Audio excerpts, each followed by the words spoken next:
So let me ask, do you still think that Khamzat is a hype train? Do you think he got lucky? Do you think that Jan got that fight stolen from him? And do you finally respect what Volkanovski brings to the table?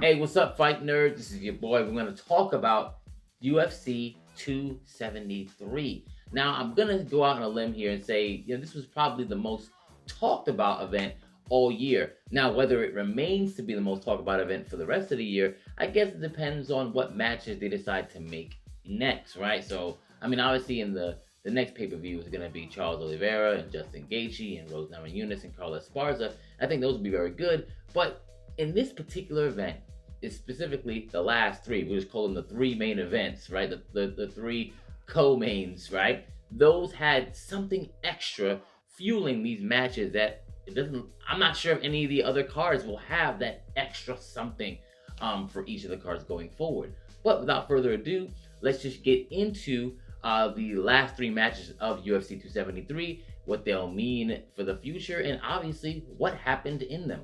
The first, we have to go with the people's main event, right? Khamzat Chimaev and Gilbert Burns. So, a lot was going into this because Khamzat is going in super hyped up, right? Because of what he did to Gerard Mearshart and Li Jiliang. I know I might be messing that up. And another guy whose name I don't really remember, which was part of the problem, right? Because everybody was saying, who did this guy actually beat? What names? That was what Burns actually said leading up to this too. And has he been truly tested? And honestly, no. Now, this match did not disappoint. Even though a lot of people, I spoke to tons of people about this match, they all believed that for some reason, he was just gonna run over Gilbert. Now, based off of what they saw him do to the other people. But experience means a lot, and he doesn't necessarily have a lot of experience fighting the elite of the elite. That was something really anyone could see, but a lot of people just didn't understand the real gravity of that. And the biggest thing was, will his wrestling nullify, Gilbert's jiu-jitsu? Will he be able to just knock him out? Will his power be able to get used to knock Khamzat out? Now, when we watched this match, we definitely saw quite a bit of back and forth. In the first round, we can definitely give that to Khamzat. He definitely was throwing a lot more straights. He was definitely landing quite a bit. Got a quick little knockdown. But you did see that when it came to the grappling, Gilbert was very comfortable there. Even though Khamzat is obviously the much bigger of the two, which I believe was going to play a humongous part in the grappling, depending on how it went. But Gilbert, he felt very comfortable down there. The maneuverability was great. And obviously there was always clear and present danger based on how long Khamzat's limbs are. But Khamzat was, I guess, in that first round, he did all the right things that he should have done in there. But there were a couple things that I did see later on in the match, specifically even in the second round, where he clearly almost got finished towards the end because he was leaving himself quite open for Gilbert's strike because he was standing up very straight, wasn't really tucking his chin, and he makes a lot of weird striking mistakes. Like, his footwork isn't actually that good. His head movement doesn't move around a lot. And he actually, when he gets frustrated, throws like the Deontay Wilder type of punches when he gets frustrated. Now, obviously, is he better than a lot of other people? Sure. But when it comes to the elite of striking, he isn't there. He does have power. He does do some things right. But an uppercut was there for Gilbert a lot too. And he never actually capitalized on that. He just got hit with a lot of, not just stray shots, but a lot of hooks. Gilbert was really eating him with hooks. And he wasn't throwing enough straights in the second round, which what led to him almost getting finished. In the third round, I will say Chimaev definitely threw a lot more straights in that one and won. Because we'll say going into the third, it was a tie. 1 for Chimaev, 2 for Burns. But it was very decisive. I believe that Burns' inactivity, because I think he was hurt a bit and he was gassed as well. Well, I'll say more gassed than hurt. He came on towards the end of the third round, Burns did, but it wasn't enough. And Chimaev clearly won based off of the accumulation of strikes. Now, what does this say about Chimaev? Is Chimaev, the real deal, does he belong up there in the top? He does, because this is the same guy who was fighting Usman. Obviously, MMA math is the worst math in the world, but regardless, he didn't run over Burns, but he beat him. And that's honestly enough to say that he at least belongs up here. Now, were there some questions answered about him?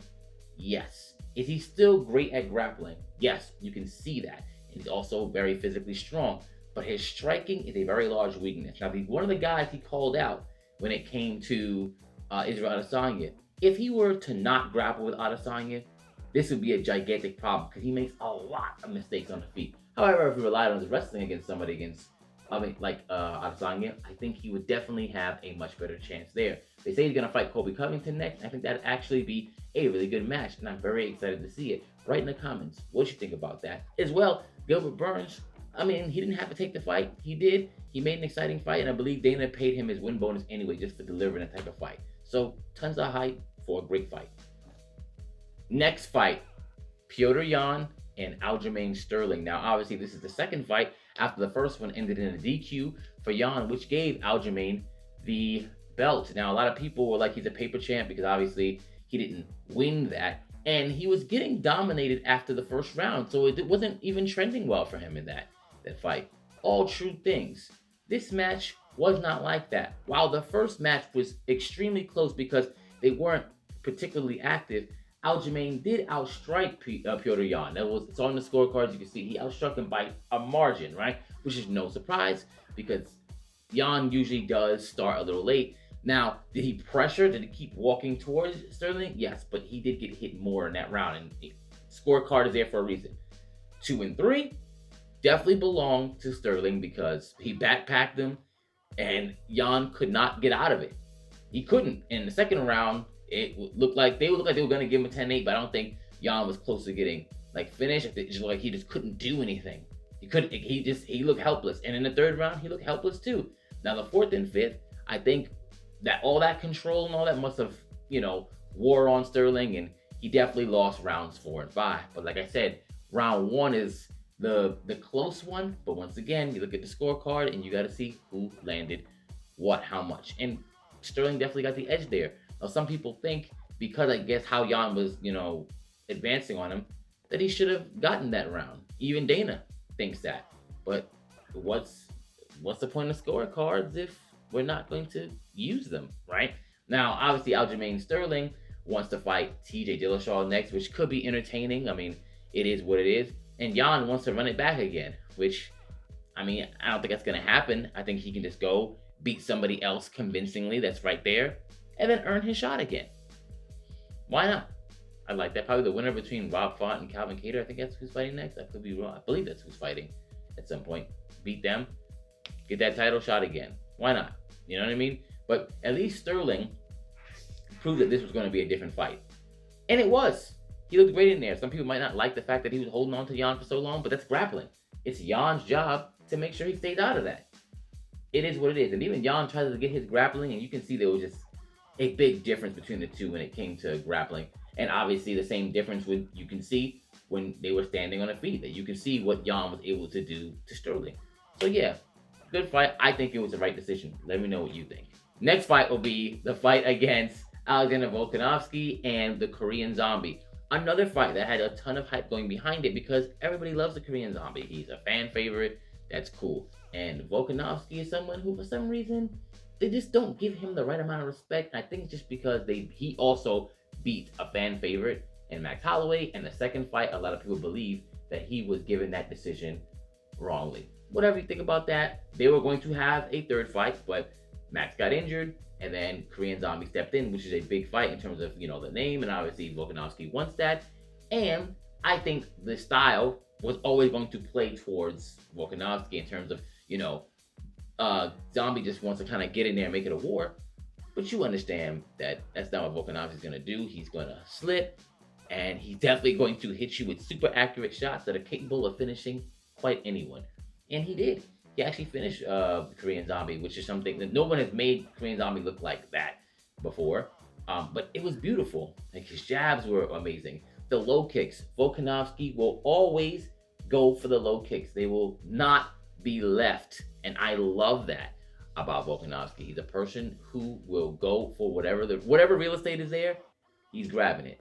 And he's a person who is so technical and gets better in everywhere when it came to the grappling, because he wasn't just trying to take Chimaev down. He was just trying to reset the spacing, back up, and just get right back to work.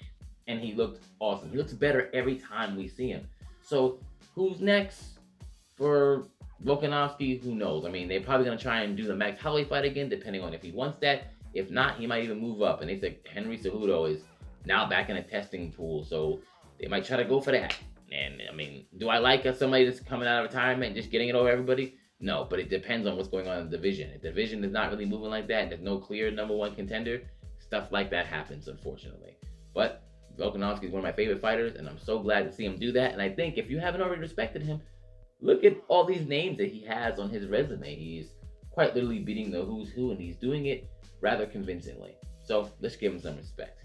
Now, just in closing, this was a very exciting event. They had quite a few knockouts in it.